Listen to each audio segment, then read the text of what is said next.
હાથ જોડીને કહું છું, અને સૌથી વધારે પાપનો પ્રવેશ જો કરાવનાર કોઈ હોય ને, નવરાત્રિ. આ નવરાત્રિના પાપે તમારા જીવનમાં પાપનો પ્રવેશ થયો. હું તો કહું છું, નવરાત્રિ નથી, આ લવરાત્રિ.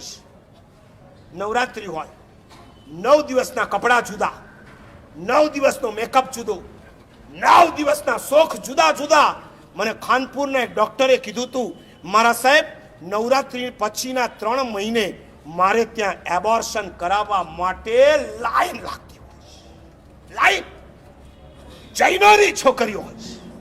તમારા મા બાપ તમને શેના માટે મોકલે છે? મારે જેસીઆઈને ધન્યવાદ આપવા છે. જે જેસીઆઈની સંસ્થા કોઈ જૈન સંસ્થા નથી, ભલે એમાં તમે જૈન છો, પણ આ સંસ્થા કોઈ જૈન નથી.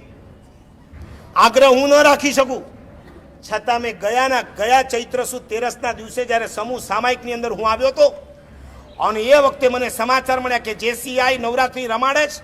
એ વખતે મેં અશોકભાઈને વાત કરી, અશોકભાઈ, હું ઈચ્છું છું આજે આ 1500ની સભા બેઠી છે, એની વચ્ચે તમારી પાસે મારી અપેક્ષા છે કે જેસીઆઈની સંસ્થા કમસે કમ એમના કાર્યક્રમમાંથી નવરાત્રિને કાયમ માટે રદ કરી દે. અને એ ટાઈમ અશોકજી ઊભા થઈને મને કીધું, મારા સાહેબ તમે બોલ્યા, ડન. અને એ દિવસથી જેસીઆઈની અંદર નવરાત્રિ રમાડવાના બાદ થયા.